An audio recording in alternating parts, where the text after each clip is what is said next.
Chers amis, nous savons que le 28 mai, nous allons célébrer la grande solennité de la Pentecôte. En ce jour-là, l'Église tout entière rendra hommage, gloire et honneur à la troisième personne de la Trinité, l'Esprit Saint. C'est pourquoi nous avons commencé pendant ces jours-ci des catéchèses pour préparer les esprits et les cœurs de nos fidèles à mieux célébrer cette figure divine. Nous resterons très fidèles aux enseignements du catéchisme de l'Église catholique. C'est pour nous l'occasion de présenter au grand public, de rappeler d'ailleurs ce que l'Église enseigne sur l'Esprit Saint. Aujourd'hui, je vais présenter ce qu'on appelle les noms, les appellations et les symboles de l'Esprit Saint. Alors, dans la doctrine catholique, ce n'est pas pour rien qu'on a différencié ces trois concepts-là. Nom, appellation et symbole. Les noms renvoient aux attributs même de Dieu en tant que personne divine. Les appellations, vous allez voir, sont en rapport avec la mission de l'Esprit Saint. Et les symboles, c'est par rapport à l'imagination ecclésiale pour que la personne, la mission de l'Esprit Saint soit familière à la vie de chaque chrétien. Alors, commençons par les noms. La troisième personne de la Trinité a comme nom Esprit Saint. Alors, Esprit Saint, c'est à la fois son nom, mais aussi des attributs communs à toutes les personnes divines. Le Père est Esprit, le Fils est Esprit, et lui-même, le Saint-Esprit, est Esprit. Donc, déjà, Esprit, c'est un attribut, une propriété de personne divine. Même la sainteté aussi.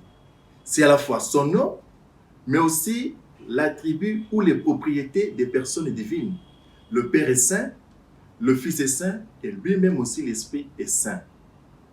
Mais c'est de façon particulière, qu'on appelle attribut propre, que l'Esprit Saint porte cela comme son nom, en tant que personne divine. Mais à part cela, d'autres noms divins. Il est Seigneur. C'est pourquoi on dit il est Seigneur et il donne vie dans notre credo. Il est Seigneur. On l'appelle aussi le Saint-Esprit en un mot, comme nom propre. Ce nom-là, on n'appellera pas le Fils Saint-Esprit, on n'appellera pas le Père Saint-Esprit, parce que c'est un attribut qui lui est propre. Ça traduit à la fois sa nature et sa mission. Là, c'est par rapport au nom qui renvoie à tout ce qui est nature divine du Saint-Esprit et donc ses propriétés. À part cela, le catéchisme nous présente quelques concepts sur l'Esprit Saint liés à sa mission au milieu de nous. On apprendra dans le catéchisme, on l'appelle le paraclet, comme le défenseur. Il n'est pas paraclet par rapport au Père, mais il est paraclet par rapport à nous. Le Père et le Fils l'envoient pour nous défendre, pour défendre l'enseignement confié aux apôtres jusqu'à la fin des temps. Le catéchisme nous invite également à l'appeler, en reprenant le mot de Christ d'ailleurs, les consolateurs. L'Esprit reçoit la mission de consoler les cœurs. D'abord, au temps des apôtres, lorsque le départ du Christ va créer une grande tristesse dans leur cœur, le Seigneur promet qu'il y aura les consolateurs qui viendront pour vous consoler. On l'appellera également l'esprit de la promesse, c'est-à-dire celui qui viendra réaliser toutes les promesses que Dieu nous a faites à travers son Fils. Là, on voit, c'est tout ce qu'on appelle des appellations. Il peut y en avoir d'autres. Je donne ici des orientations pour que nous arrivions à lire correctement le catéchisme. Donc, nous avons des noms, des attributs propres à l'Esprit Saint, mais aussi en tant que personne divine. Des appellations, des concepts que l'Église utilise pour rendre très explicite la mission de l'Esprit Saint parmi nous, conformément aux enseignements même du Christ. À part les appellations, nous avons ce qu'on appelle des symboles, c'est-à-dire des éléments usuels de notre vie pour traduire l'action et la présence de l'Esprit Saint parmi nous. Mais ces éléments ne sont pas tirés au hasard. C'est toujours sur un fond biblique qu'on les trouve. Par exemple, on l'appellera le sceau. Lorsque on confirme, on emploie cette expression-là pendant les sacrements de la confirmation. L'Esprit Saint est appelé le sceau de Dieu. Pour nous sommes marqués du signe indélébile d'appartenance à Dieu. On l'appelle aussi l'onction de Dieu. Ça va avec le concept de Messie, le oint.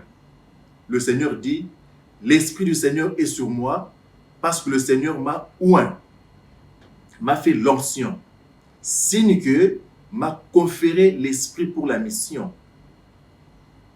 On l'appellera également le feu, en rapport avec ce que nous avons vu dans l'Ancien Testament, mais plus précisément dans l'expérience de la Pentecôte, où on a vu des langues de feu sur la tête ou les têtes des apôtres le jour de la Pentecôte. On l'appellerait également la nuée, pour mettre en exergue le fait qu'il symbolisait, il manifestait la gloire de Dieu, surtout dans l'Ancien Testament, la nuée qui accompagnait les fils d'Israël. Pendant le baptême de Jésus-Christ, nous avons vu un autre symbole, c'est la colombe. Et c'est le symbole le plus répandu aujourd'hui pour signifier l'Esprit Saint dans l'Église catholique. On l'appellerait également la main de Dieu. Je fais une parenthèse. Dans la tradition théologique, l'expression main est aussi utilisée dans ce qu'on appelle le deux mains du Père, pour parler de la mission conjointe de l'Esprit Saint et du Christ. Que leur mission, c'est tellement conjointe. En théologie, Irénée de Lyon, par exemple, va employer les concepts de deux mains du Père. Mais dans le catéchisme, l'Esprit Saint est également présenté comme la main de Dieu. Rappelons-nous les cas là où on a jugé que Jésus chassait l'esprit mauvais par Belzéboul. Le Seigneur dira, si c'est vraiment par Dieu que j'agis, par la main de Dieu que j'agis, c'est que le royaume de Dieu est parmi vous. Avec la main, il y a également la notion de doigt qui marche ensemble, qui agit, qui indique le chemin. Ce sont là quelques concepts qu'on peut trouver, quelques symboles qu'on peut trouver. Alors, dans notre vie, lorsque nous faisons par exemple une prière d'adoration à l'Esprit Saint en tant que personne divine, nous pouvons insister sur les noms de l'Esprit Saint comme personne divine. Parce qu'avec le Père et le Fils, nous le disons, il reçoit même adoration et même gloire. Mais lorsque nous faisons aussi des prières pour solliciter son accompagnement dans notre vie de chaque jour, nous pouvons recourir aux appellations défenseur, paraclet. Ça montre son accompagnement parmi nous. Mais lorsque nous voulons insister sur le fait que l'Esprit Saint nous indique le chemin à suivre, on peut recourir au symbole des doigts. Voilà, les symboles peuvent aussi nous servir pour représenter sa figure parmi nous. Dans sa maison, on peut mettre la colombe. Dès qu'on entre, on dit, ça c'est le symbole de l'Esprit Saint, comme la croix renvoie directement au Christ. On peut mettre le feu, on dira directement, ça c'est l'Esprit Saint. Pour marquer nos lieux de culte de sa présence, nous pouvons alors recourir au symbole surtout dans la décoration des espaces, dans la décoration de notre corps. On a le symbole de colombe, on a le symbole du feu, on a le symbole de doigt, ainsi de suite. Là, c'est comme nous avons des crucifix, nous avons des images, des saints et autres. Pour lui, nous pouvons recourir à ces symboles-là pour signifier sa présence, notre foi dans son action. Voilà quelques orientations, quelques clés pour déjà comprendre la présentation générale de l'Esprit Saint dans notre catéchisme.